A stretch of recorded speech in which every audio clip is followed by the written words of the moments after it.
상세한 내용은 제가 준비한 그 유인물을 참고해 주시고 오늘 간단히 이 두 가지 핵심적인 사항에 대해서 말씀드리겠습니다.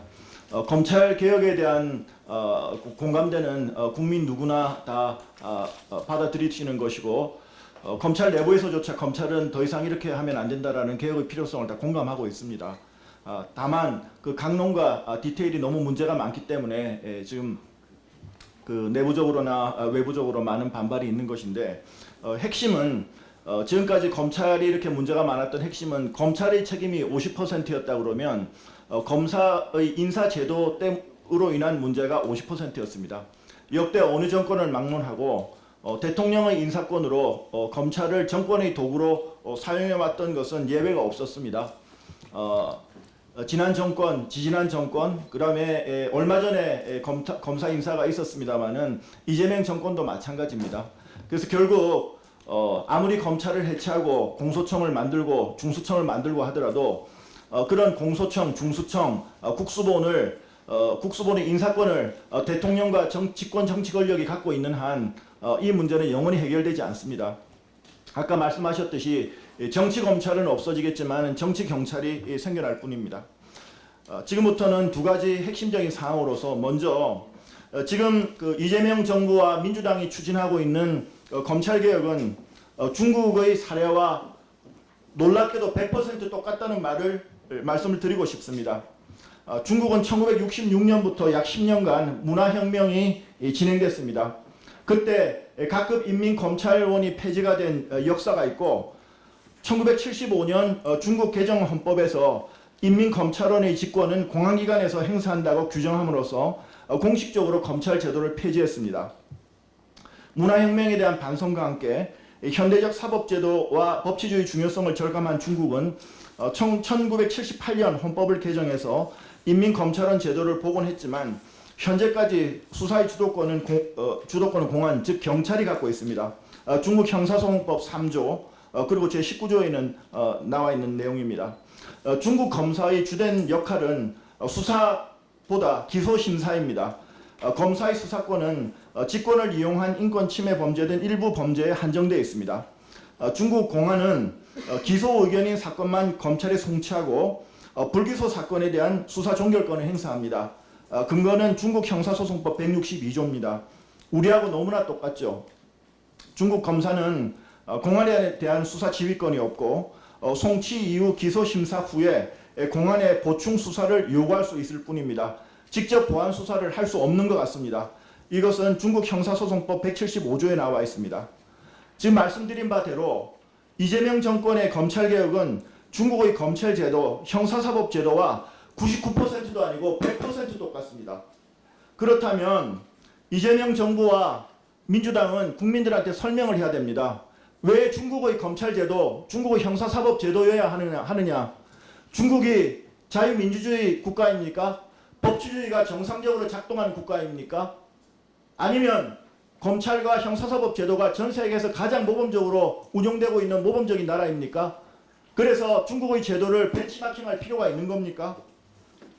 이재명 대통령과 지금 수사 기소권 분리를 통해서 검찰개혁을 해야 된다는 민주당에서는 반드시 이 문제에 대해서 국민들에게 설명을 할 책임이 있다고 봅니다.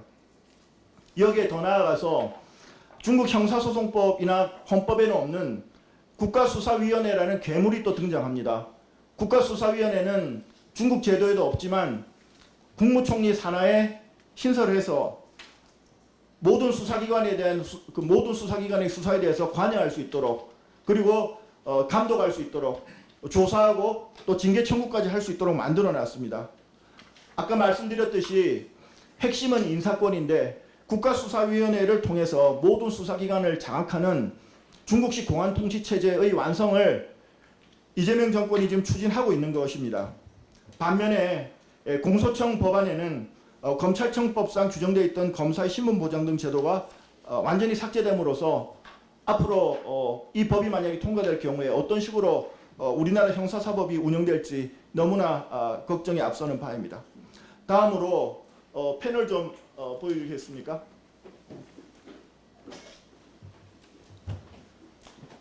제가 그 주진우 위원님께서 고생을 하셔서 지금 바뀌는 형사사법 제도를 이 그림을 그려주셨는데요.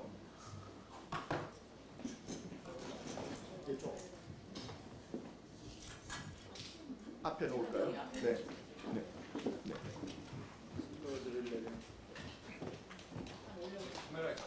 아니 저거 네.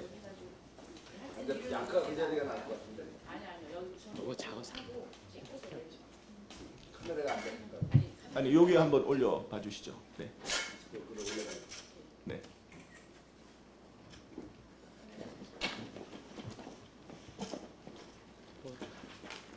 네. 네, 지금 보시고 계신 그림은 우리나라 지난 70년 동안 시행되어 왔던 형사사법 제도, 그리고 이제 중간에 있는 것은 문재인 정부 때 검수완박 때 시행됐던 자료, 그리고 마지막이 이번 검찰 개혁으로 변하게 되는 수사 절차입니다. 수사 절차도입니다. 맨 위에 거 한번 보십시오. 굉장히 간단하죠. 모든 국민들이 쉽게 이해할 수 있었고 검찰, 경찰 너무나 편리했던, 세계에서 가장 효율적으로 작동했던 제도입니다. 그런데 그것이 문재인 정부의 소위 검수완박이라는 이름으로 공수처가 신설되고 검경 수사권 조정으로 대부분의 범죄가 경찰이 독자적 수사권을 행사하면서 매우 복잡해졌습니다.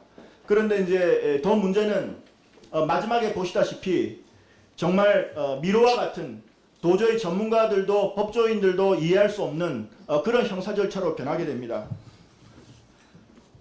그 결과 모성준 판사님이 쓰신 빨대사회 책에는 지난 그 수사권 조정 이후 어떻게 형사사법이 망가졌는지를 잘 써주시고 계신데, 2020년 11.8%에 불과했던 경찰 6개월 사기 사건에 대한 경찰 6개월 초과 처리 비율이 수사권 조정 후인 2021년에는 24.8%, 2022년에는 32.8%, 2023년에는 28%로 늘어났습니다. 경찰의 6개월 초과 사건도 2020년에는 20.5%였는데 2024년에는 50.6%로 늘어났습니다. 반면에 검찰이 처리했던 피의자는 236만 명이 2019년에 처리했는데 2023년에는 150만 명으로 오히려 절반 가까이 줄어들었습니다. 그럼에도 불구하고 3개월 초과 사건의 비율이 2019년 6.8%에서 2023년 10.2%로 늘어났습니다. 왜 늘어났겠습니까? 그 답은 가운데 그림이 말해줍니다. 이렇게 절차가 복잡해지고 변호사, 검사, 경찰들도 제대로 이해할 수 없을 정도로 매우 복잡해지다 보니까 이렇게 엉망이 돼버린 것인데, 이것이 지금 수사권, 기소권을 완전 분리, 검찰 해체를 통한 소위 검찰개혁이 마무리가 된다면 앞으로 어떻게 변할지 그거는 아무도 짐작할 수 없습니다. 한 가지는 분명합니다. 우리나라 형사사법 시스템은 완전히 파탄에 이르게 될 거다라는 것은 분명히 말씀드릴 수 있습니다. 조금 전에 문수정 변호사님께서 좀 전에 윤세현 변호사님께서 죄송합니다. 윤세현 변호사님께서 그 피해자들 말씀을 하셨는데 사기 범죄도 2017년에 23만 건이었는데 2024년에 34만 건으로 늘어났습니다. 사기 재산 피해도 2018년 32조 9,600억이었는데 2020년에는 40조 3,100억으로 늘어났습니다. 암호화폐 투자 사기도 2017년부터 2021년까지 피해액이 4조 7천억에 이릅니다. 사기 범죄 조직의 연간 범죄 수익이 20조 이상으로 추정이 되고 불법 도박 범죄 수익도 2조 5천억으로 추정됩니다.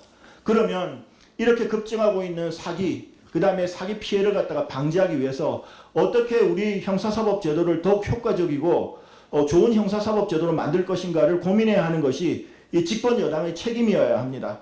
그런데 오히려 그의 정반대로 역행해서 도저히 이해할 수 없는 복잡한 제도로 형사사법 제도를 만들므로써 앞으로 범죄자 천국, 범죄 피해자 지옥이 되는 이런 사태가 발생하게 됩니다.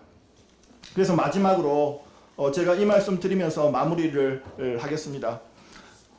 영국의 존 로크는 입법부의 권한은 특정 목적을 달성하기 위한 시탁적 권한일 뿐 입법부의 활동이 그들에게 위임된 책임에 반하는 경우 입법 권자를 변경하거나 그 권한을 박탈할 최고 권력은 여전히 국민에게 있다라고 말했습니다. 이재명 정부가 국민 참여 정부라고 합니다. 국민 주권 정부입니까? 국민 주권 정부인데 국민은 어디 갔습니까?